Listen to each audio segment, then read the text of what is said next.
Date कितनी है आज?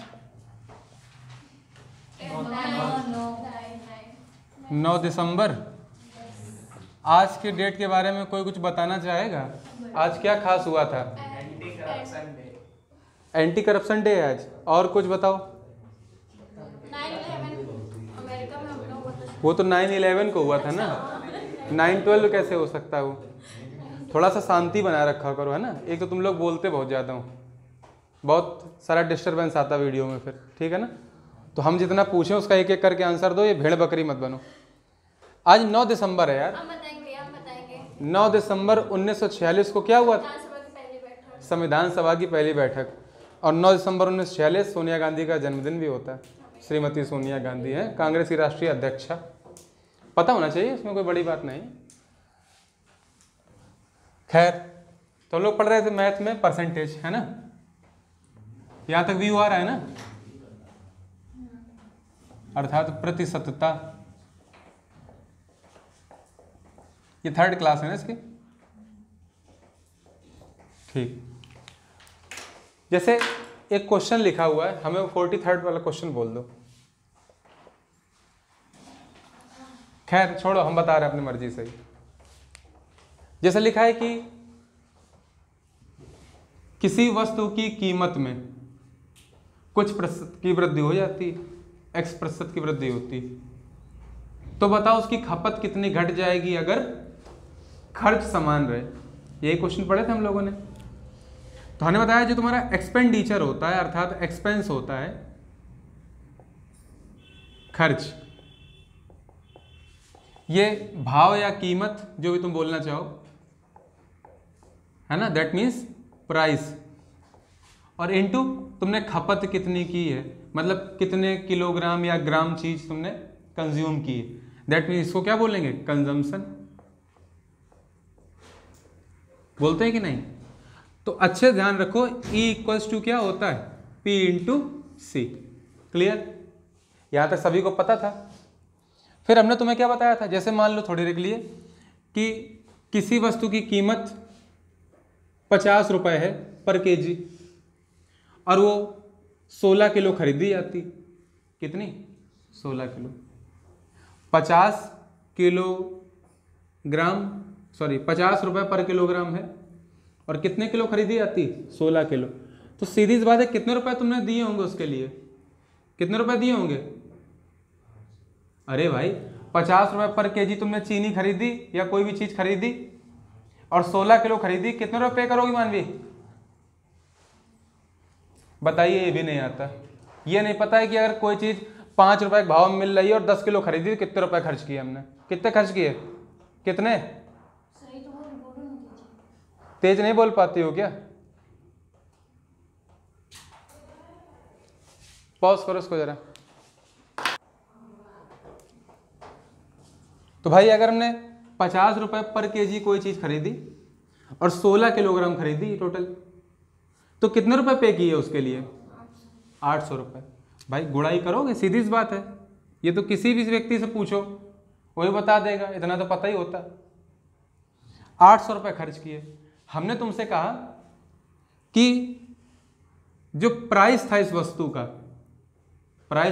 का, वो 75 रुपए हो गया। कितना हो गया? 75 रुपए। और हमने कहा कि तुम्हारा जो खर्च था वो अभी भी उतना ही है, खर्च अभी उतना ही है। इसका मतलब खपत घट गई होगी। और अगर खपत घट गई तो खपत कितनी घट गई? ये 75 बटे में आ जाएगा ना इसके 800 के, जब भाग दो कितना आ जाएगा? कितना आ जाएगा?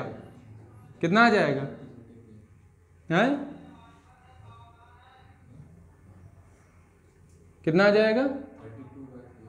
32/3 आ जाएगा। चलो इसको थोड़ा तुम्हारे सरल कर देते हैं फिलहाल के लिए, है ना। इसको 70 रुपये, ये हमारी हो गई मान लो 80 रुपये हो गई कीमत। कितनी हो गई? 80 रुपये, ठीक है ना। तो अब कितने किलो चीज़ खरीद पाओगे? 10 किलो सिर्फ। ऐसा ही तो होगा। इसका मतलब अगर प्राइस बढ़ेगा तो कंजम्पशन घट जाएगा, क्योंकि खर्च समान है। अभी तुम 800 रुपये पहले पे कर रहे थे, 800 अभी भी पे कर रहे हो। इसका मतलब तुमने कंजम्पशन को अपने कम किया। अब वो किसी भी तरह के क्वेश्चन हो, हर जगह अप्लाई किया जा सकता है। जहाँ भी ये चीज़ होती है कि ये वाली इकाई स्थिर रहती है और यहाँ दो इकाइयों क्या हो, गुणन हो। मेरा समझ रहे हो कि नहीं? यहाँ तक किसी कोई दिक्कत नहीं होगी। जैसे कोई व्यक्ति 20 घंटे कार्य करता है, वर्किंग आवर्स कितने हैं उसके? 20 घंटे, और पर घंटे की मजदूरी उसकी 50 रुपए है, तो भाई कितने रुपए कमा रहा है वो? 1000 रुपये कमा रहा है ना। अगर 50 रुपये प्रति घंटे मजदूरी मिल रही है और 20 घंटे काम कर रहा है, इसका मतलब 1000 रुपये कमा रहा है हर दिन। 20 घंटे कितने रुपए मिल रहे हैं उसको? 1000 रुपये। क्लियर होगी बात कि नहीं? तो ऐसे हर तरह क्वेश्चन मिलेगा। हमने कह दिया कि उस मजदूर की मजदूरी अभी भी 1000 रुपये रहती है, और उसने क्या किया, अपने वर्किंग आवर्स को आधा कर दिया, 10 घंटे हो गए। इसका मतलब ये चीज बढ़ जाएगी पर आवर वेजेस, तभी तो उसके अभी भी 1000 रुपये कमा रहा है। अब तो 10 घंटे काम कर रहा है और फिर भी 1000 रुपये कमा ले रहा है। इसका मतलब उसकी मजदूरी बढ़ गई है। क्या ये मजदूरी नहीं लिखी है? मजदूरी पर आवर लिखी हुई है, और इतने आवर्स वो वर्क करता है, वर्किंग आवर्स हो गए। इसका मतलब ये कितना हो जाएगा? 100 हो जाएगा। नहीं हो जाएगा बताओ? तो इसमें तुमने एक चीज समझी कि क्या समझी? अगर प्राइस 50 से 80 हो रहा है, मतलब बढ़ रहा है, तो कंजम्पशन क्या हो जाएगा? घट जाएगा। अगर ये बढ़ेगा तो ये घट जाएगा। यहां पे क्या था? घंटे क्या थे? वो घट रहे थे, तो मजदूरी क्या होगी? बढ़ जाएगी। मेरी बात यहां तक सभी समझ में आई? किसी को यहां तक डाउट हो तो बताओ। आ रही समझ में? इसको नोट करना है किसी को? नोट पहले ही कर चुके हो, चलो ठीक है। एक क्वेश्चन में बढ़ते हैं हम लोग। जिसको नोट करना अपना आगे वीडियो से कर लेना बाद में जाके। तो ऐसे तो हमने एक क्वेश्चन तुम्हें दिया है। क्वेश्चन बोलो क्या था? हाँ बोल दो, कोई बोल दो। चीनी की कीमत में 15% की कमी हुई है। अब बोल रहा है क्वेश्चन में क्या? चीनी की कीमत में 15% की कमी होती। चीनी कीमत में 15% की कमी, तो 15% की कमी हो रही है किसमें? कीमत में हो रही कि नहीं? फिर क्या होता है? कोई व्यक्ति कितने प्रतिशत उपभोग बढ़ा सकता है ताकि व्यय में कोई परिवर्तन? हाँ, व्यय अपरिवर्तित है अभी भी, मतलब जितना रुपए यहाँ खर्च कर रहा था उतना रुपए यहाँ खर्च कर रहा है। ठीक है ना? तो 15% की भिन्न बताओ पहले कितनी होती? 3/20। इसका मतलब अगर पहले 20 रुपए भाव था, तो भाव 20 का 15% अर्थात 3 घट गया। भाव कितना रह गया? अब 17 नहीं रह गया। अब अगर भाव घटा है तो उसी अनुपात में ही बढ़ नहीं जाएगी खपत? भाई सीधी सी बात है। वहां का तुमने देखा था सिनेरियो क्या, कि अगर हमारे पास 1000 रुपये मजदूरी है टोटल, और 50 रुपये प्रति घंटे मिल रहे हैं, और हमने कितने घंटे काम किया? 20 घंटे। अब क्या था? अगर ये घंटे आधे हो गए तो ये क्या हो गई? तो देखो जिस अनुपात में ये घट रही है उसी अनुपात में ये क्या हो रही? बढ़ रही। अगर तुम्हारा खर्च क्या है? स्थिर। भाई हमारे 20 से 10 रहेगा ना, कितने का रेशियो है? 2 और 1 का। तो देखो ये भी तो बढ़ गई ना, किसने? उल्टे रेशियो में, 1 और 2 के। बात समझ में आई कि नहीं? तो क्या होता है, जिस अनुपात में कोई चीज बढ़ती है उसके विपरीत अनुपात में क्या होती? घट जाती। क्योंकि भाई मजदूरी अगर 50 से 100 हो जाएगी तो सीधी सी बात है, अगर खर्च उतना ही मिल रहा है उसको, मजदूरी उतनी ही मिल रही, इसका उसके वर्किंग आवर्स क्या हो गए? कम हो गए। समझ गए? तो भाई 20 रुपए पहले भाव था, ये भाव लिखा हुआ है। अब कितना रह गया? 17। इसका मतलब तुम्हारा ये कितना बढ़ जाएगा? खपत क्या हो जाएगी अब? 17 से 20। ध्यान रखना, इस तरह समझ लो। अगर भाव में अनुपात क्या है? 20 से 17 हो गया है, ये भाव का अनुपात है, तो खपत क्या हो जाएगी? जस्ट रिवर्स रेशियो हो जाएगा। क्या हो जाएगा? 17 से 20। ये बात ध्यान रखोगे। तब उसने बोला कि बताओ खपत कितने प्रतिशत बढ़ जाएगी, क्योंकि भाव तो घट गया है, खपत बढ़ेगी। तो खपत तुम्हारे पास 17 इकाई थी, अब कितनी हो गई? 20 इकाई। कितनी बढ़ गई? 3। कितने पे? 17 पे। परसेंटेज में निकालेंगे तो 100% का मल्टीप्लाई। अर्थात 300/17% की क्या हो जाएगी, खपत में वृद्धि हो जाएगी। क्लियर होगी बात कि नहीं? कर लोगे ऐसे कि नहीं? अब समझ में आया कैसे आ गया? वो अलग तरीका है, ये अलग तरीका है, ठीक है ना? तो मैं जिससे समझ में आया उससे करो, हम अनुपात से ही कराने जा रहे हैं सारे क्वेश्चन, ठीक है? नोट कर लो इसको फिर तुम लोग। चलो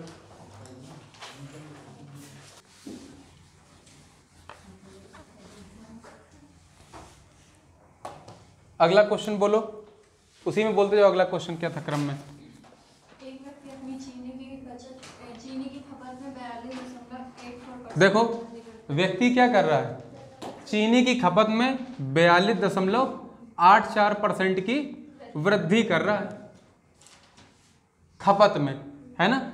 तो भाव कुछ रहा होगा और वो कुछ खपत करता होगा, ठीक है ना? तब वो कुछ खर्च आता होगा उसका, नहीं? खपत में कितनी वृद्धि, इतनी, इसकी भिन्न कितनी हो जाएगी, 3/7। ये तो पता है ना, 1/7 मतलब 14.28%, 3/7 मतलब 42.84%। तो अगर हम इसको मान लें मूल खपत, क्योंकि खपत की बात की, तो खपत क्या उसकी बढ़ रही ना, मतलब मूल खपत 7 हो तो कितनी बढ़ जाएगी, 3। मूल खपत 7 थी, अब बढ़ के कितनी, 3 बढ़ जाएगी, कितनी हो जाएगी, 10। तो किस अनुपात में बढ़ रही है, 7:10 में। तो भाव उसके रिवर्स में घट जाएगा। भाव अगर खपत बढ़ रही है तो भाव क्या होगा, उसी के जस्ट अपोजिट रेशियो में घट जाएगा, क्योंकि अनुपात तो निश्चित रहेगा ना। तो ये क्या हो जाएगा, 10/7 नहीं हो जाएगा, 10/7। देखो आप हर समान नहीं, देखो 10×7 70, 7×7। समझ में आ गई बात कैसे होती? तो अब भाव क्या हुआ, 3 घट गया ना, कितने पे, 10 पे। तो 3/10 का मतलब कितना, 30%। मतलब भाव क्या, 30% घट गया। बात समझ में आ रही कि नहीं? तो पेपर में आप ये तो नहीं कहोगे पेपर में इतना टाइम लगेगा। भाई पेपर में जैसे वो ये देता है ना, तो तुरंत माइंड में कैलकुलेशन की आती है। ये प्री का क्वेश्चन है, मेन सेंस में नहीं आते हैं सब क्वेश्चन अब, ठीक है ना, कई बार आ भी जाते हैं। तो अगर 42.84% की वृद्धि हो रही है, इसका मतलब इसकी भिन्न 3/7, मतलब हर 7 पे 3 की वृद्धि हो रही। तो अनुपात क्या हो गया, 7 से 10। तो इसके जस्ट अपोजिट में भाव घट जाएगा, मतलब 10 से 7 रह जाएगा। तभी तो खर्च देखो 10×7 70 यहाँ पे और 10×7 70 यहाँ पे। तो भाव कितना घट गया, 3। उसने पूछा ना भाव में कितने प्रतिशत कमी होगी, तो भाव में कमी क्या है, 3। कितने पे, 10 पे, तभी प्रतिशत आएगा। तो 3/10 गुणते 100%, सीधे सीधे क्या आ जाएगा, 30% की कमी हो जाएगी भाव में। क्लियर? नोट कर लो।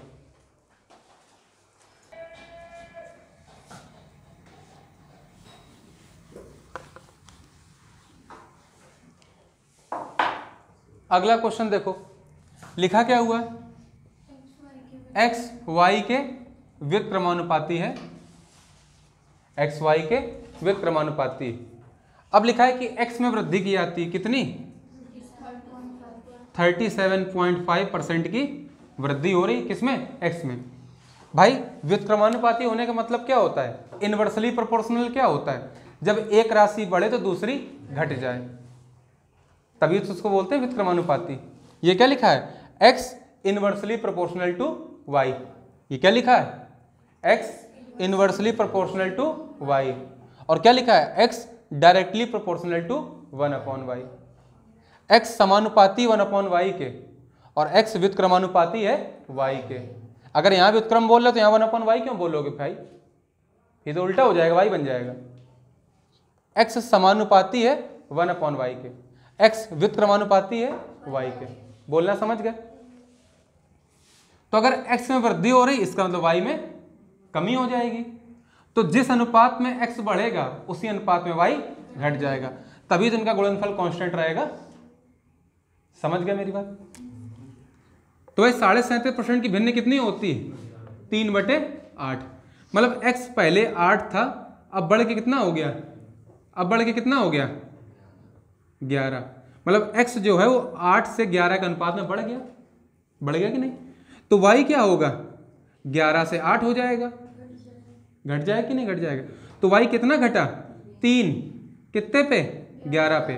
तो 1/11 का मतलब 9.09%, 3/11 का मतलब 27.27%। क्लियर? नोट कर लो। ये नोट कर लिया होगा सभी लोगों ने, ठीक है, मैंने रफ कर दिया। देखो अगला क्वेश्चन लिखा है, एक त्रिभुज के आधार में कितनी वृद्धि हो रही है, बोलेगा कोई? 66 सही 2/3% की वृद्धि हो रही, किसमें? बेस में, है ना। अब उसने कहा हाइट में कितनी कमी हो जाएगी, जबकि एरिया क्या है? अपरिवर्तित। तो भाई एरिया कैसे निकलता है त्रिभुज का? उसने बोला तो नहीं कौन सा त्रिभुज है, हम मान लिया समकोण है थोड़ी देर के लिए, क्योंकि इसका फॉर्मूला क्या होता है? Half base into height.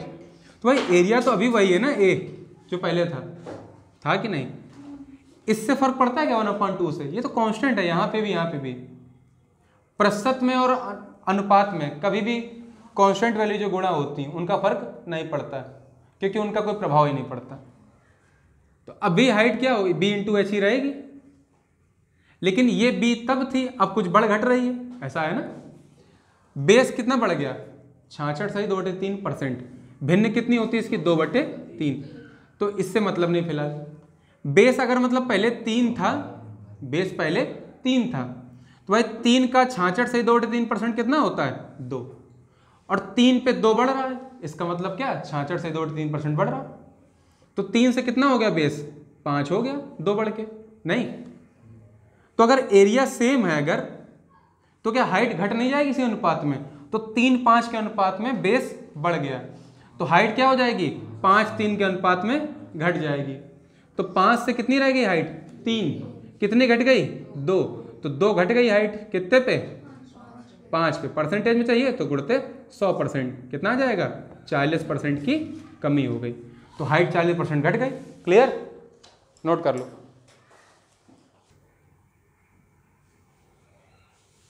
Note कर लिया ना सभी ने? अगला क्वेश्चन क्या है? देखो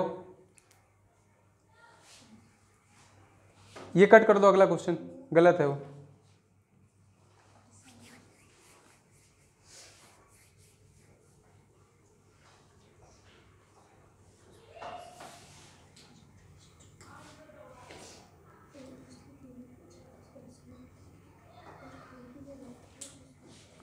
देखो अगला क्वेश्चन क्या दिया हुआ है कि किसी वस्तु की कीमत में 36% की वृद्धि हुई है। तो भाई वस्तु की एक कीमत होती है और साथ में क्या दिया क्वेश्चन में? खरीदी गई मात्रा। भाई कुछ कीमत होती है और तुम कुछ मात्रा या खपत करते हो, तभी तुम्हारा खर्च निकल के आएगा। तो वही लगा, expenditure equals to price into consumption, ये तो लगा। तो इसको हमेशा ध्यान रखो कि यहाँ एक्सपेंडिचर होगा खर्च, यहाँ प्राइस या भाव होगा या कीमत, और यहाँ पे मात्रा या कंजम्पशन, ठीक है ना, या खपत। तो भाई कीमत में कितनी वृद्धि हुई? 36% की। तो 36% की भिन्न क्या होती है? 9/25। अर्थात अगर प्राइस पहले 25 था तो 36% अर्थात 9 बढ़ जाएगा। तो प्राइस जो पहले 25 था वो 9 बढ़ के कितना हो जाएगा? 34 हो जाए कि नहीं? और क्या दिया हुआ है कि जो खरीदी गई मात्रा है वो 30% की, उसमें क्या है? कमी हो गई है। तो 30% मतलब क्या होता है? 3/10 कमी हुई ना। तो भाई 10 की चीज थी और 30% घट गई, तो कितनी घट गई? 3 घट गई ना। तो पहले कीमत थी कितनी? 10, अब कितनी रह गई? 7, तभी 30% घटी, मतलब -3 हुई है। क्लियर? उसने कहा कि बताओ खर्च में कितना प्रतिशत परिवर्तन हुआ, ये तो पूछा, खर्च में कितने प्रतिशत परिवर्तन हुआ। तो पहले खर्च कितना था? 25 दाम 250। अब खर्च कितना है? 34 7 7 210 28 238। मतलब खर्च क्या हो गया? 12 घट गया। घट गया कि नहीं? 12 घट गया कितने पे? 250 पे। 12 घट गया कितने पे? 250 पे। प्रतिशत में निकालना है, गुणते 100%। 12 दूनी 24, लगभग 5% के से कम होगा। कोई ऑप्शन मिल रहा है तो ऑप्शन से कर लो, अगर बहुत ऑप्शन पास है तो कट करो। 25 चौको 100, 25 दाम 250, 2 पंचे 10 और 2 छंग 12, तो 24/5 आएगा माइनस में, अर्थात माइनस का 4.8%। अर्थात खर्च में कितनी कमी हो गई, 4.8% की। समझ में आ गई बात की नहीं? अभी तक क्या था, इनमें कांस्टेंट थे, ये एक्सपेंडिचर कांस्टेंट था। अब क्या है, अब तो ऐसा है नहीं। तो सभी लोगों ने ये क्वेश्चन कर लिया ना, किसी कोई डाउट इसमें? इसको रफ कर दे रहे हैं, ठीक है। एक करके दिखाओ हमें सभी लोग, लिखो क्वेश्चन, लिखो सभी लोग जल्दी से लिखो। किसी वस्तु की कीमत में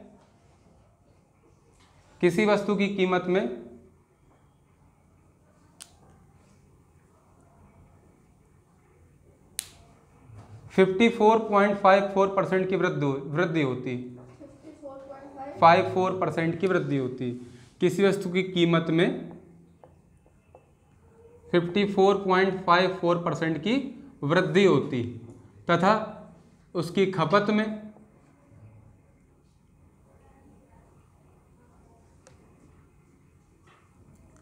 33.33% की कमी होती। तो बताओ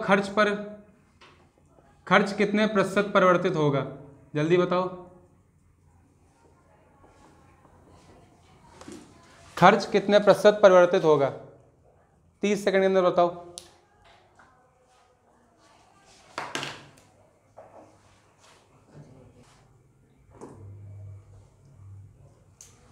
किसी का आया आंसर? 3% के आसपास आ रहा है। चलो देख लेते हैं भाई। 54.54% की वृद्धि हुई, किसमें? कीमत में। तो भाई हमारा एक्सपेंडिचर क्या होता है? Price into consumption. ये प्राइस दिया है, कंजम्पशन दिया, ये एक्सपेंडिचर। एक्सपेंडिचर में प्रतिशत परिवर्तन पूछा गया, जबकि कीमत बढ़ रही है और खपत घट रही है।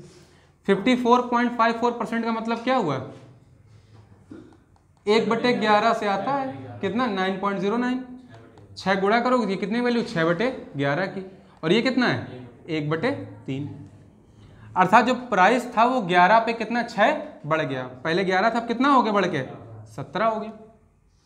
हो गया कि नहीं? 6 बढ़ के। प्रतिशत में निकालो 6/11 करके, तो देखो यही तो आ जाएगा। इसके अलावा सही है क्वेश्चन। कंजम्पशन 3 था, अब कितना? 1 घट गया 3 पे, तो कितना रह गया? 2। 1 घट गया। अब सही से ध्यान दो, एक्सपेंडिचर की बात की जा रही है। पहले एक्सपेंडिचर कितना था? 11 तिहाई 33। अब कितना होगा? 17 दूनी 34। अर्थात एक्सपेंडिचर कितना बढ़ गया? 1। कितने पे? 33 पे। और 1/33 मतलब कितना होता है? 3.33%। समझ गया? जिसको नहीं करना था गुणते 100% कर लो। तो इसका मतलब 3.33% एक्सपेंस बढ़ गया। ये क्वेश्चन है, कर लोगे?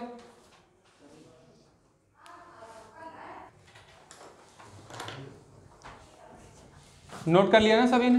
किसी का रह गया? जल्दी करो।